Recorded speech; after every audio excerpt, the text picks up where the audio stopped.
Ukraine. And yesterday I was reporting that Redovka, a Russian newspaper, was claiming that Bakhmut had been captured.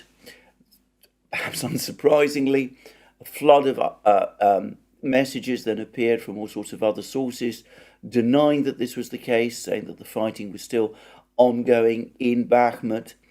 This morning, incidentally, Redovka is taking an interesting position. They continue to insist on the accuracy of their overall report that Ukraine was trying to pull its troops out of Bakhmut, that the road leading into Bakhmut from Chasiv Yar has been cut, even though they concede that there is still fighting going on in the town itself.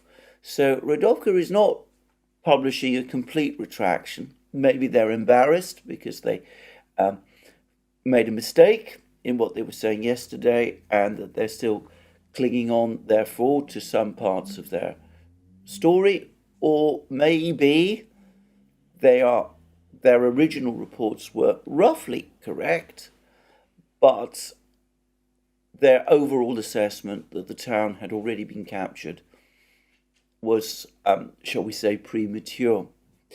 Having said that, over the last couple of hours, there's been a whole swathe of reports of all sorts of other locations in Bakhmut falling under Russian control.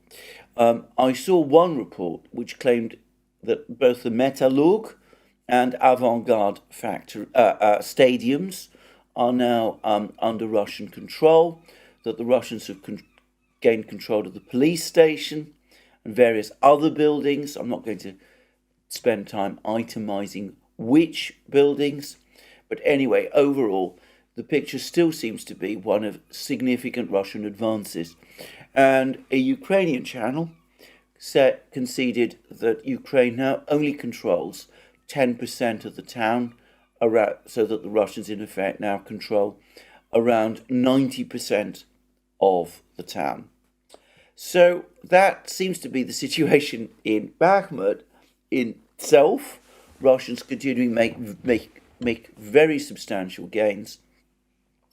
They're now within clear sight, it seems to me, of taking every single part of this town under control.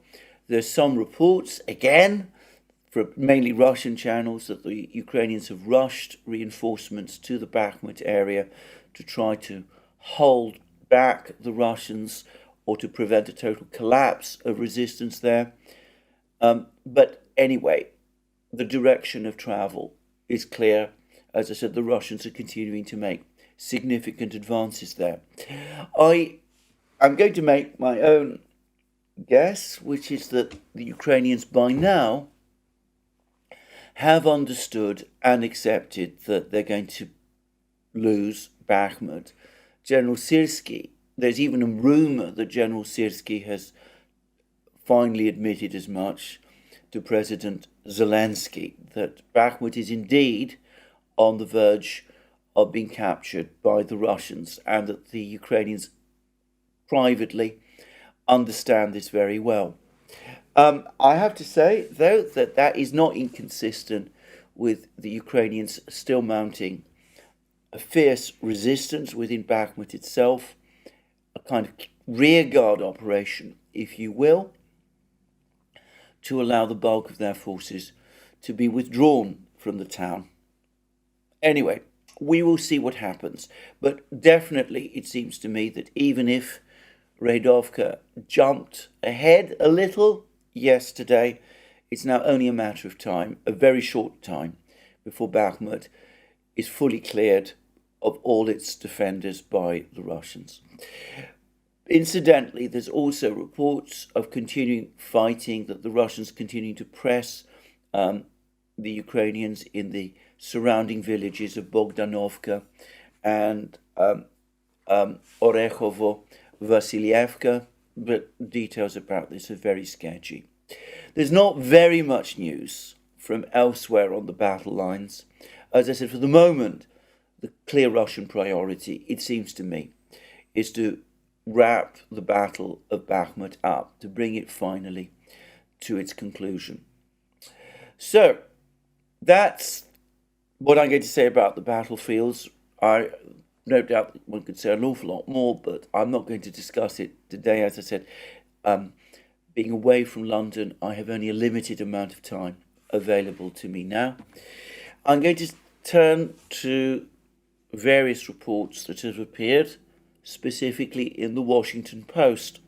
Now, the Washington Post has been reporting quite a lot recently about the war, and it's reporting, for example, that Ukraine is now so short of ammunition that they're having to husband the amount of ammunition they use, that they're having to create all kinds of substitute devices, that they're putting together kind of makeshift bombs to drop from drones because artillery fire is running down.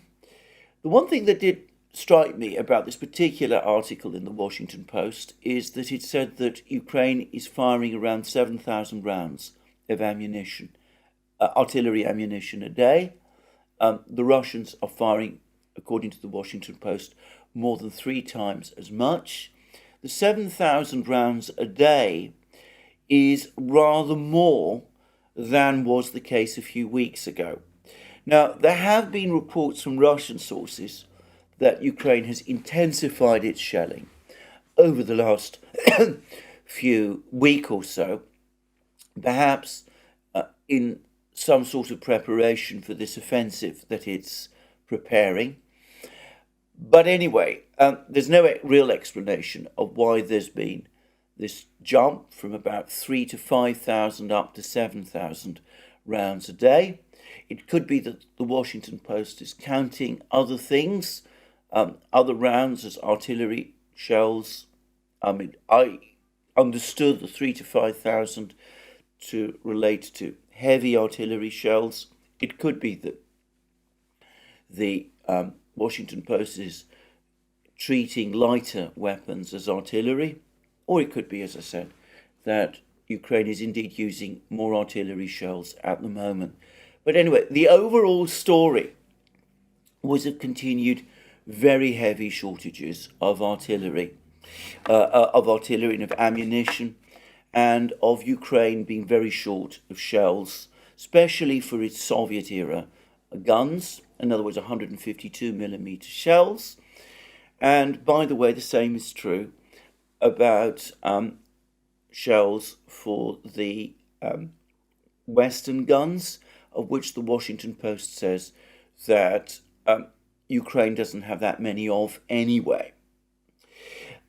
Incidentally, and on that front, I should just say, spinning off a program that Alex Christoforou and I have done on the Duran, that the Ukrainian Defense Minister, Alexei Reznikov, has been traveling around Balkan and Mediterranean countries. He's visited Bulgaria, Greece, and Cyprus to try and get deliveries of artillery shells. Now, Bulgaria obviously does have a certain amount of 152 millimeter artillery, or perhaps once did, because it was previously a part of the Warsaw Pact, and it did in fact manufacture 152 millimeter shells at one time. And of course, Greece has a sizable military for its size, which is reasonably well equipped with 155 millimeter shells. Cyprus, of course, has a much smaller army altogether. I do find it really rather difficult to understand how the defense minister of Ukraine, on the eve of the Ukrainian offensive, is still running around small countries in the Eastern Mediterranean and the Balkans asking for shells. But there we are. That seems to be the major story. Anyway, the other story in the Washington Post, and indeed in many places now, relates to these big document dumps. There's been a second one, by the way, which I have not had the opportunity to assess. Now, again, we're getting all kinds of reports about how the documents have been distorted, supposedly by the Russians, to inflate Ukrainian casualties, reduce Russian ones. The implication is that it's the Russians who've released these documents, which I think, by the way, is quite likely true. And the further implication is that this is all part of some great disinformation exercise on the eve of the Ukrainian offensive. Well, all I'm going to say about that is that I think these documents are genuine. About that, in fact, I have no doubt, and I don't think that they've been altered or manipulated in any particular way. What they do suggest to me is a complex picture. In some ways, the United States is fairly well informed about Russian military dispositions, which is completely unsurprising. They have very elaborate electronic intelligence systems, signals intelligence. They got many satellites. They got all of those things. So they know where the Russians have their positions, how many troops the Russians have, that sort of thing. They also claims that the United States has penetrated the Russian military and is able thereby to tip off Ukraine about where the Russians are about to launch attacks. The difficulty I have with this, and I'm not saying that the United States hasn't managed in some ways to get information from within the Russian military. That whether it has spies or not is another question. It's more likely, I would guess, that this is signals intelligence. But the difficulty I have with this is that most of the information that the United States is supposed to have tipped off Ukraine about is information that I'd already figured out myself from open sources. Thus, there was clear indications about the Russians launching particular missile attacks on certain locations. It was not difficult to work out that particular missile attacks were coming. Maybe the United States was able to pinpoint the precise locations that the Russians were going to attack. About that, I don't know. But if so, it seems that information was only given a few hours in advance. I'm going to guess this was achieved through signals intelligence. It also talks about the Russians not being able to achieve significant territorial gains over the winter, and at the same time of conducting a grinding war of attrition throughout the winter, one which would be difficult for Ukraine, present serious difficulties for Ukraine.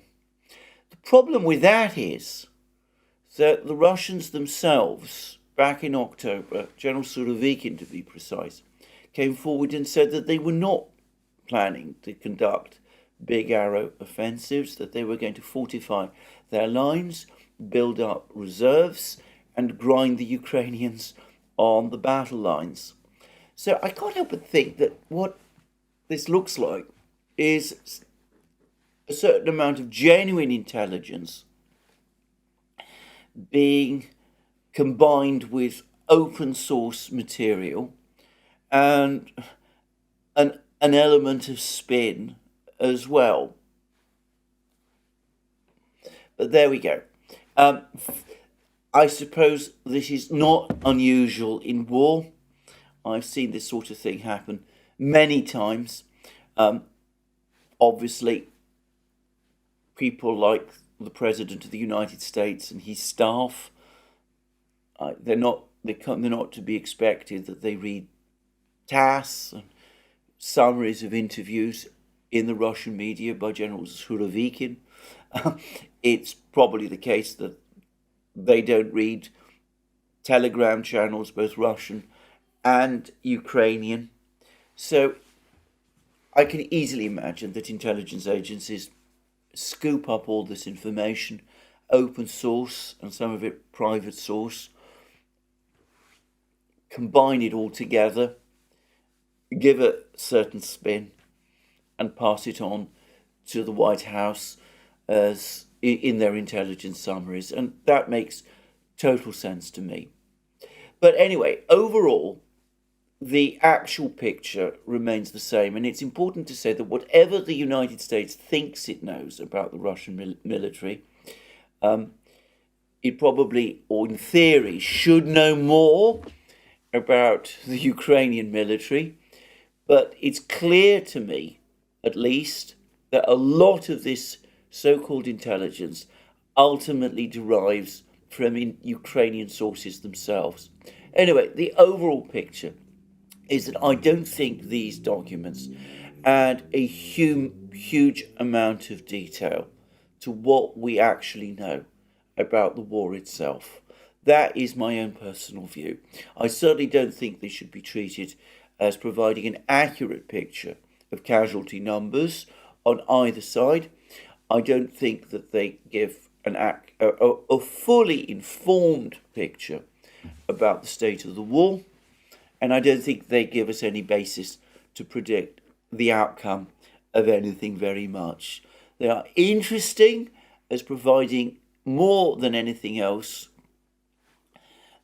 an image of the kind of information that is circulating within the Washington bureaucracy, and that does perhaps help to explain some US decisions.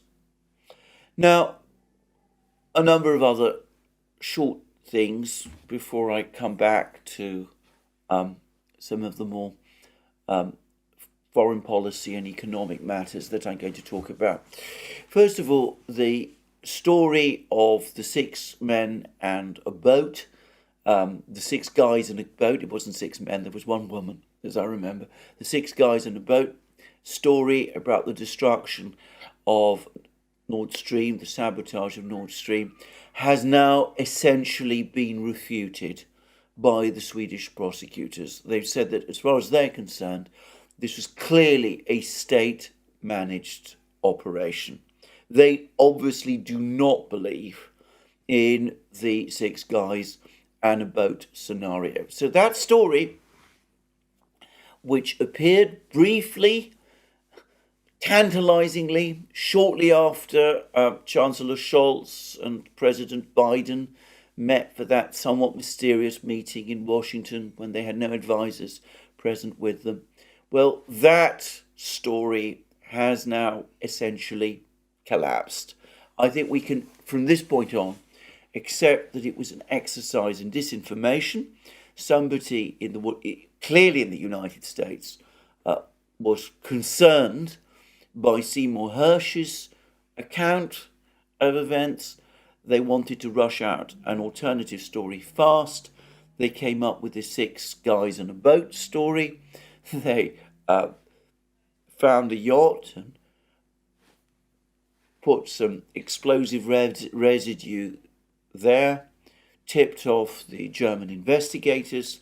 The German investigators found the residue, the explosive residue there. The media were then primed, the New York Times and Die Zeit were then primed to carry this story, but the sheer implausibility of it made the entire story collapse. Now, the Swedish prosecutors haven't said which state they think might have carried out this attack. Supposedly, they all have an open mind. And I have to say that the mere fact that the 6 guys and a boat story has essentially collapsed and been discredited and has been dismissed by the actual investigators doesn't in and of itself prove that Seymour Hersh's account is true. However, I have long taken the view that Seymour Hersh's account most probably is true, and the fact that this story was put together in such a hurry after Seymour Hersh published his account, and the fact that the first reports about the 6 guys in a boat story appeared in the New York Times, even though it didn't actually specifically mention 6 guys in a boat. All of that, to my mind, does rather point to the United States again, and does suggest very strongly